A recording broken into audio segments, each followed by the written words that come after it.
My guest today wrote the source book for the West End Games Star Wars system. He also oversaw Dungeons & Dragons 3rd and 4th edition, and is now the lead writer on Elder Scrolls Online.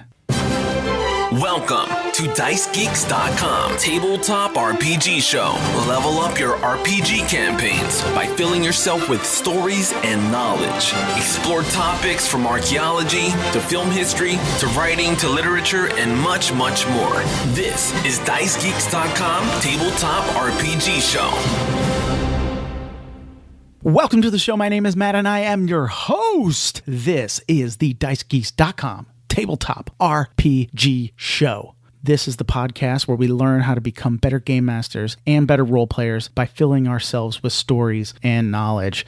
If you don't know who I am, my name is Matt Davids. I write the books of random tables. Perhaps you've seen them on Amazon.com, DriveThruRPG.com, or my own website, DiceGeeks.com. I have fantasy tables. I have modern tables. I have science fiction tables. I have cyberpunk tables. I have tables for the 1920s and 30s and more, all geared to help game masters cut down their prep time and keep their sanity while running their games.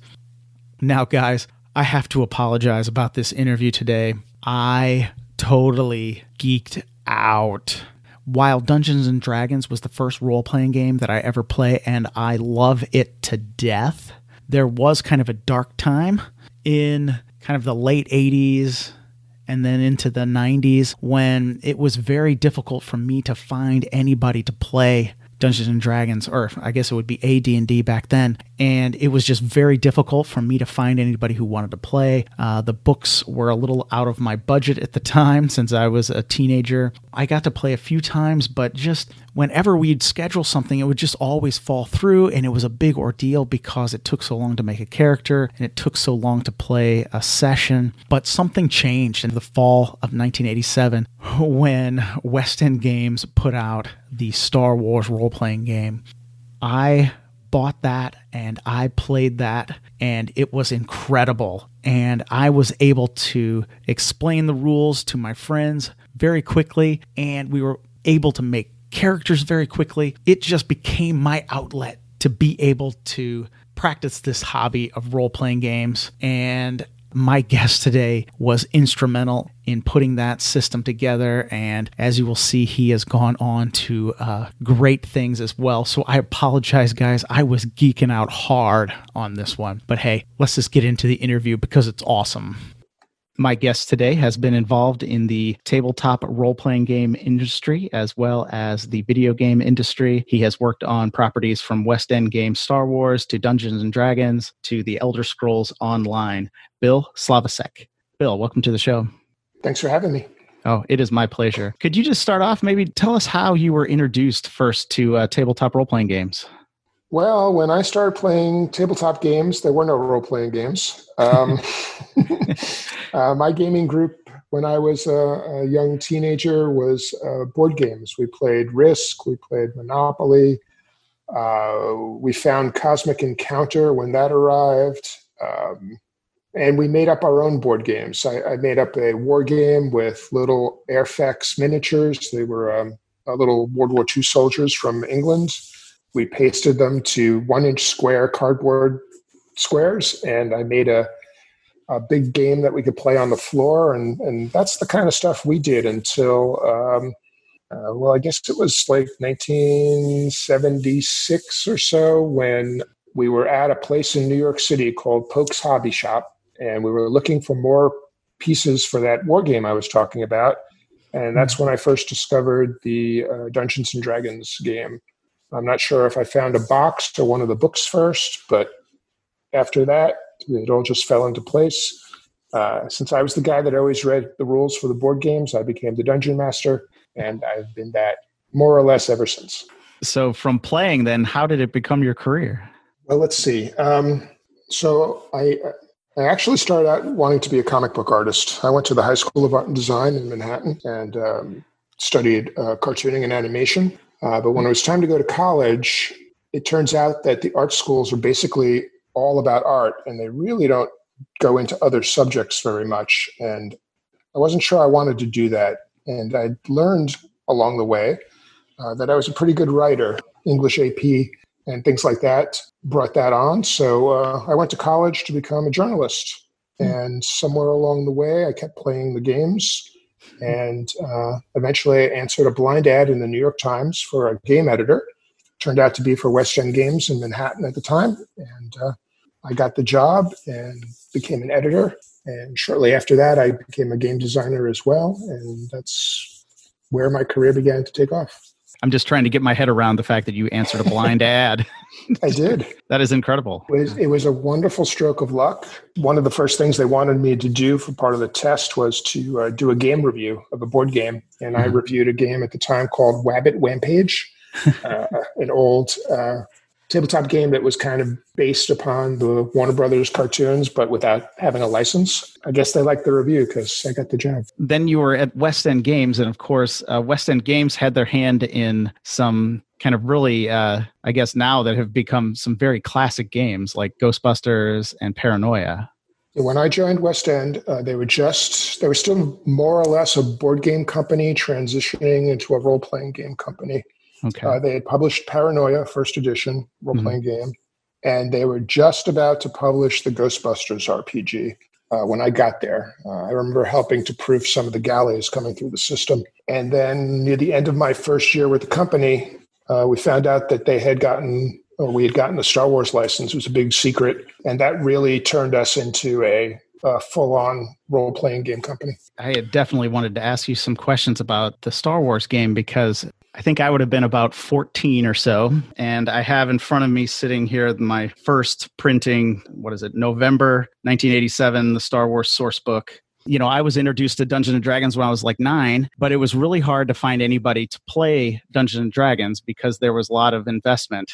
Making characters was complex. I had played some FASA Star Trek and some other games, Star Frontiers and things like that. It was hard to find people to play. Well, one day my mom took me to the hobby shop where she bought like her quilting supplies or something, and they had a rack of role-playing games. And I was kind of looking through the section for maybe a FASA Star Trek supplement or a supplement for Car Wars or something. And I see the Star Wars role-playing game book, and I think I lunged at the shelf so nobody else could grab it, even though there was nobody in the aisle with me. And I grabbed it and I bought it. And then I realized kind of like 2 weeks later that I needed the source book. So we went back to the store and I bought the source book. The Star Wars game, it was so easy to play that I could teach my friends in 20, 25 minutes, and we could make characters within minutes. And it just opened up a whole world of gaming for me and my friends. And I was able to really just introduce a ton of people to the hobby through Star Wars because everybody knew Star Wars and the game was so easy to play. I'm trying not to geek out too much, but I don't know. It just kind of stayed with me for a long time. And it was just really something that I was able to really then find people to play a role-playing game kind of consistently because everybody knew Star Wars and I could teach them the game in, a half hour and we could just jump right in and play. Well, the game design was by Greg Kostikian. Development and editing was Paul Murphy and myself. And then I wrote the Star Wars source book with Curtis Smith, although Curtis was transitioning to taking over the creative aspects of managing the design department at that time because Greg Kostikian, who had been our design lead, was leaving. So Curtis basically turned the source book over to me after writing about 10 pages, and I had to finish the rest of it. It's still one of my pride and joys over the course of everything I've written. It's still one of the ones I'm most proud of. The team there at West End and you guys just captured the feel of Star Wars. Just like it just felt like the movies. Like the game just felt like the movies. We were trying to do our best. We had no preconceived notions that this thing was going to last 30 years later and still be a source that they would be using. We were just trying to make the best role-playing game product we could make. And we were all fans of the property. Like myself, I had seen it 38 times the summer it came out. I went with different people to get their experience, to live vicariously through their first experience, because you only had that movie's experience or that initial experience once. But after that, I would get to see other people because I just thought it was this amazing, monumental piece of work for 16-year-old me at the time. 38 times? Yeah, that summer. And, that's when you couldn't buy tickets in advance. The lines were forever, but it gave us something to do that summer. But we took all of that, everybody on the team was, not quite that level, but in that range. And, we wanted to do the best we could for a property we really love. Like you said, you started there and you didn't know that they had the license yet. What was your reaction when they revealed that they had the license?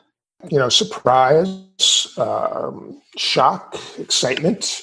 But initially I wasn't even supposed to be on the team that was going to work on Star Wars. We had other products that needed to be dealt with and other lines that needed to be continued. And I was still one of the new kids on the block. So initially I wasn't even part of the Star Wars team, but things ran behind. I was fast at what I did. And, they were beginning to see what my skill set was. So I jumped aboard to help with the editing of the core rulebook. And like I said, I was in the right place at the right time to take over the source book when it needed to be done. I can't even describe my childhood without talking about it because, or my late, mid-teens and that, because I just played it so much. Some of the little cutscenes and the little stories and stuff that are in the source book just like set the tone just perfectly. Like some of the little cutscenes of the freighter captain or something talking and different things like that. So here's a secret. Okay. A lot of those are there because I needed to fill the pages. So I was trying to figure out how to best do that without just blathering on about a specific topic and making what was good dull. So I came up with the idea of writing these short stories to kind of give a sense of what the world was like. And it started out as a space-saving feature, and it turned out to be one of the hallmarks of the book. It just made the book. It turned it into a storybook and that, or a story that then you could then hop on. And because what we're doing with the game, right, we're telling our stories at the gaming table. West End had a philosophy back in the day that the products should be written to be read. They were as much for reading as they were for playing because we knew a large chunk of our audience didn't have a game group and they would buy these things and consume them with the hopes that they would one day play them. But a lot of them would never actually get played, but they would love to be read. And that started with the Paranoia products. And then we also carried that through with the Ghostbusters. And then later Star Wars, I think, was the epitome of that, where we wrote those products, not just for the gamer, but for the Star Wars fan in general. Mm-hmm. And our books did wind up showing up in places like at Star Tours and Disneyland and things like that, so that they did become products that fans were buying as well as gamers. I actually bought the Imperial source book in the gift shop to the Star Tours at Disney World when I was, 17 maybe? I mean, I was just blown away that they had all the materials and stuff there when we went to Disney World. It was just so cool. So was I, but it was, it was kind of surreal. And that hasn't stopped for me with Star Wars because, later on hearing names that I created get said in audiobooks or then even on the TV shows or the movies has just been strange in a good way. Well, what's an example of something you created that just got worked into canon? Well, everything about the aliens in the source book. Twi'Lek is a name I invented. The Ithorians I invented. Ithorians were originally called hammerheads, which is all of the aliens for the most part were named for the mask so they could easily be found by the prop department. And I had to actually convince our contacts at Lucasfilm to let me change some of those names because hammerhead would actually be like an insult to this species. So I invented the Ithorians. The Twi'leks were the Bib Fortuna people because that was the one character's name from Jabba's palace was Bib Fortuna. Not a great name, one of Lucas's strange names that he liked to invent. But I called them the Twi'leks. Now you'll find that in the Clone Wars and Rebels and all the books that are produced today. That's the name of the race. And the first place I saw that getting to be used was when the Hasbro started up the action figures again. They started using the names from the West End material. That's where it really began to get incorporated into the what later would become the expanded universe. What does that feel like to know that your fingerprints are kind of all over that? It's humbling, but it's also exciting. I'm glad that I was able to contribute in a way that made sense for the world to such an extent that they continue to use a lot of the material today. We were told back in the day, we were playing in George's driveway, and someday he was going to back up the truck that was the next movie, and it was going to run over all of our toys. From a lot of what I created with the West End team, not only did a lot of that stuff wind up in the truck, it kind of served as the pavement for the road outside the driveway. Because when we started doing it, they originally told us you can only use what's in the movies, and the 6 or the 9 novels that existed at the time, the 3 novelizations, the 3 Han Solo books, and the 3 Lando Calrissian books. That was canon. And I told them we needed more than that, because unless we just let them play exactly what's in the movies, we need to give them more of a world. So they eventually acquiesced and let me describe the aliens and their planets and the ships and the weapons. And that's what's in the Star Wars source book, and that's what became, they sent Timothy Zahn when he first did the first set of novels for what became the beginning of the expanded universe. He got a box of our product to use as reference. That was pretty cool. I think it helped make a cohesive universe that they're still trying to do today with the story group. I mean, it's almost impossible to imagine the game without the material that's in the source book, because how do you play an Ithorian or a Twi'Lek without knowing anything about them? How does the game master even run them as an NPC without knowing something about them other than just saying, well, there's a hammerhead sitting over there or something like that? It would have been a very different game, and it probably would have been more of a, you play Luke and Leia and Han, and you go on adventures. And fortunately, that's not what we wanted to do, and they acquiesced and let us do what we did. Yeah, and it was awesome. It was awesome. Like I said, I mean, I can barely put into words what it did for me, because it was an easy sell to get somebody into a role-playing game. Because I think, sadly, at the time, like Dungeons & Dragons, the issue was for a middle teenager at the time, you say, well, the books are expensive, but it was even worse with saying, okay, it's probably going to take you about 8 hours to make a character. We're not going to get to play today. To whereas Star Wars, we could just hop right in and play. And like I said, I have introduced a number of people, probably more than 20 to 30 people throughout my teen years and young adulthood to role playing, because Star Wars was just an easy sell. Everybody had seen the movies. You say, hey, do you want to play in the same world with Han Solo or something? And everybody says yes. Now, you also did an update. I'm holding my book here as well, a guide to the Star Wars universe. You did the second edition of that book as well. The second and the third edition. I did those for when I left West End. So after the source book, I became the creative director at West End Games. And between 86 and 90, all of the Star Wars books, 87 and 90, all the Star Wars books that came out, I did development or writing work on all of those books. And but in 1990, I left West End, and Lucasfilm asked me to write. They had this little book that had come out in the 80s, very thin book, a dictionary style that had entries about the Star Wars universe in it. They asked me to do a new version of that was much more extensive. What they were looking for was everything that was in my head they wanted in a book so that they could give it to other people to work from. It's kind of what later became the database, what they now call the Holocron, kind of started with that book that I did. And I did the one in 1994, which was the second edition, and I did an update to it when the new trilogy, the prequel trilogy, came out in 2000. I guess in 2000 was 94 and 2000 with the 2 editions. I had the original one. I was in a bookstore or the mall or something, and I saw it sitting in the window, and it was just an instant buy to get the second edition. It was just an instant buy because I like to keep the Guide to the Star Wars Universe next to me when I GM'd, because I could just flip through and I could find anything. Like if they're in the cantina, I can look up Elba beer or something, and they can just be having a drink or whatever. It just gave me so much material when I was GMing. Yeah, that was one of those things where I got to be kind of a gatekeeper for what I considered to be canon in the day. So anything I didn't really think belonged in Star Wars, I just didn't put it in the book.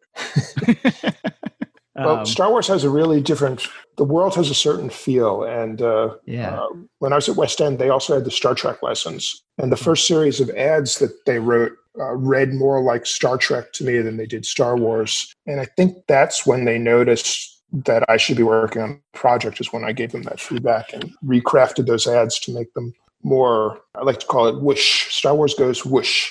And the writing and the setting has to have that Saturday morning serial feel to it. There's definitely a Star Wars vibe to things, and like I said before, at West End, I think that was captured perfectly. And then, of course, I mean the game has endured, and a 30th anniversary was released not too long ago. But I guess also you would have then worked on Tatooine Manhunt. Yes. Mm-hmm. Okay.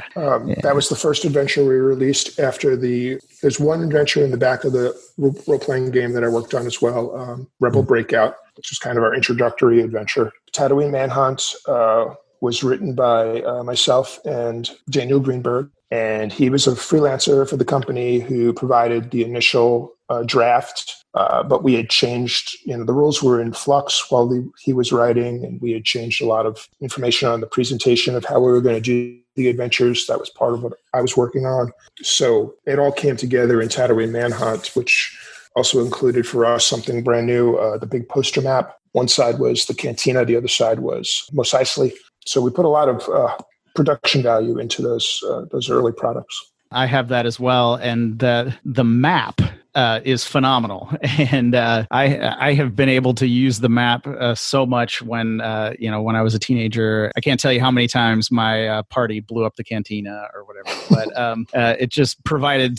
I mean, the thing about a map is like we could even use it for the Fantasy Flight game, because it's the map is just so fantastic that it just allowed everybody to just to really see that the center heart there of Mos Eisley. And I was just wondering, was that based on some like set plans or location plans from when they were shooting the movie? So what happened was early on in the process, myself, Curtis Smith, and our art director, Steve Crane, we flew out to Skywalker Ranch to meet with our licensing partners, to ask questions, to go over our plans. But one of the things they also let us do is we got to go into the Lucasfilm archives. And in those archives, the way we would get photographs to use in the book is we'd go through the big list of contact sheets that they had, and we'd pick the photos we wanted, and we'd get them to print them, and then they'd provide them to us for use in the product. But they also let us look at the warehouse where they stored a lot of the props and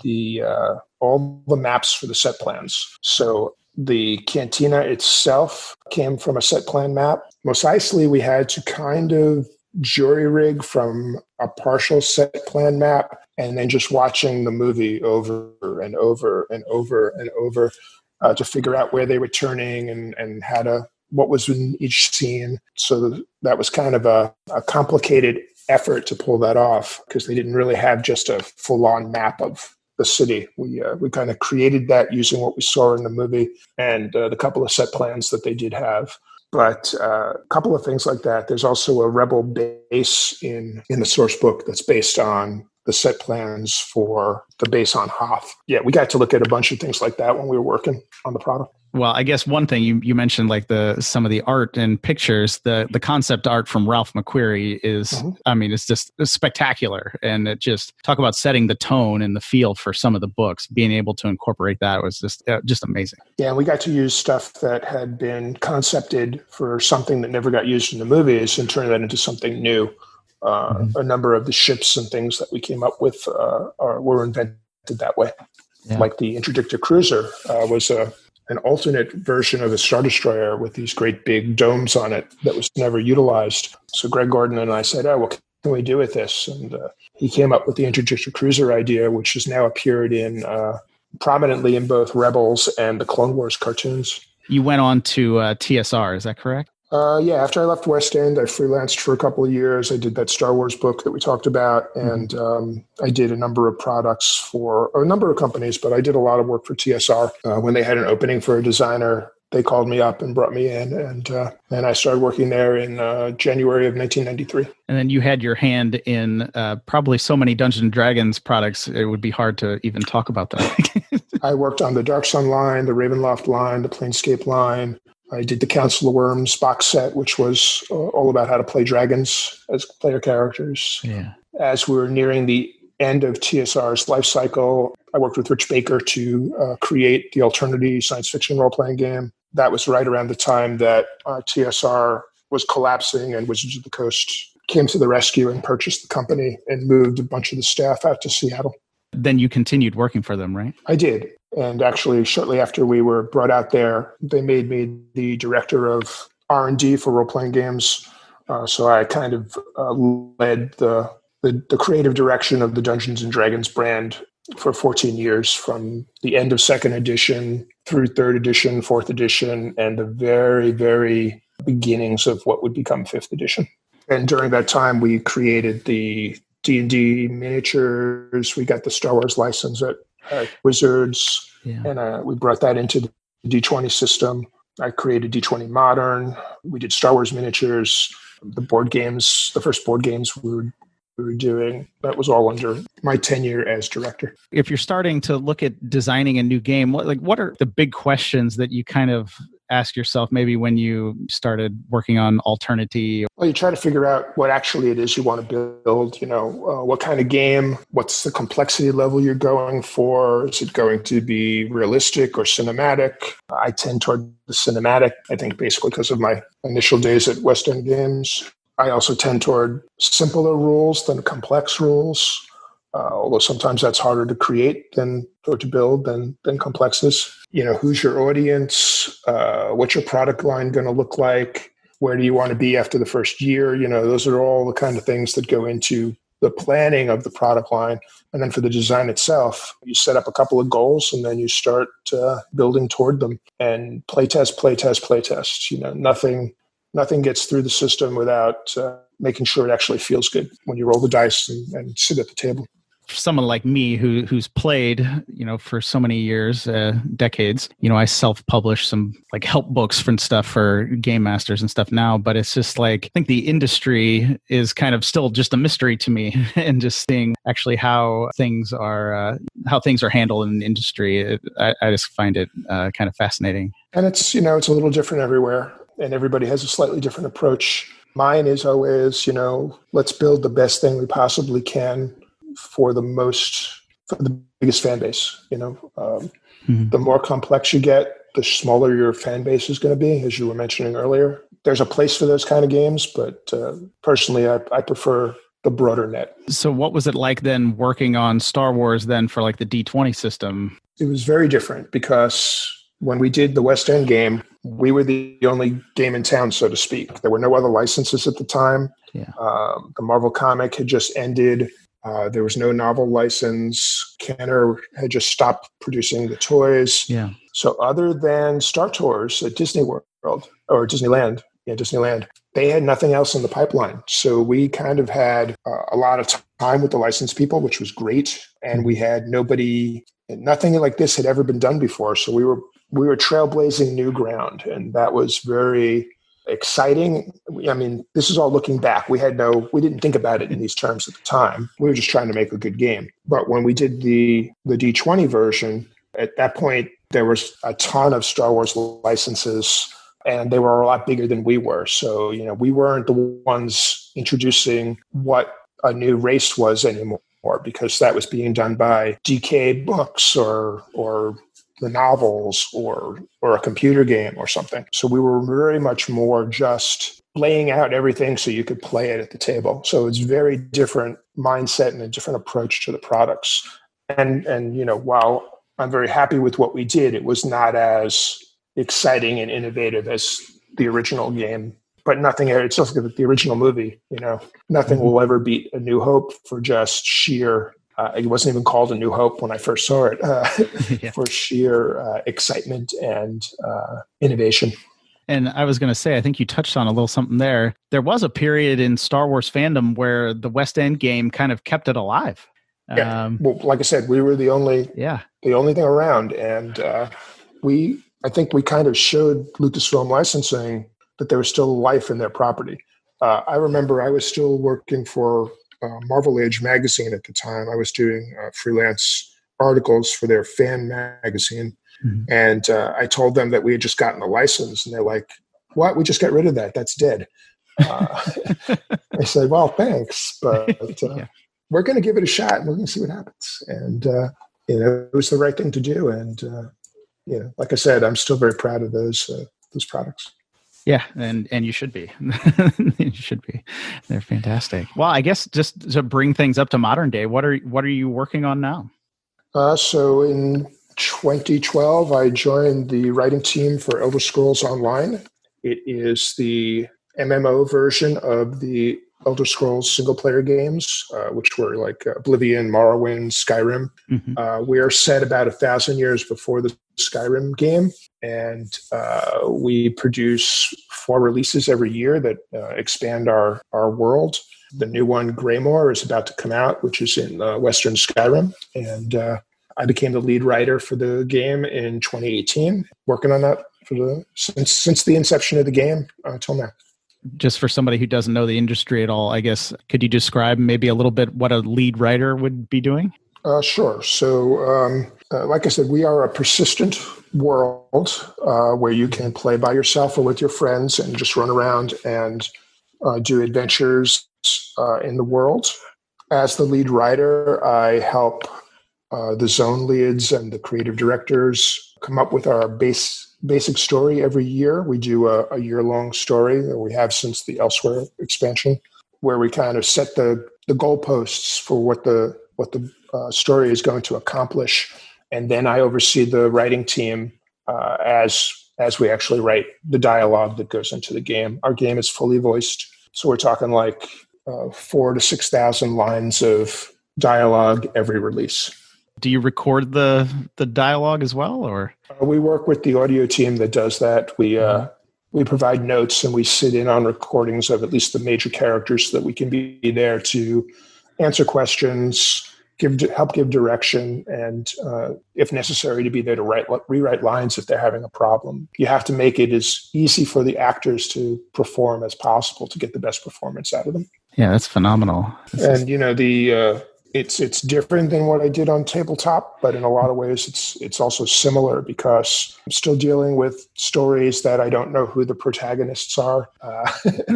Just like in a role-playing game on a tabletop, I don't know who your character is, so I have to write a story that anybody can play. It's the same thing for a video game. I was just thinking about that. I was just wondering what some of the differences and that would be between tabletop. And I write more dialogue now than I did in tabletop days, but sure.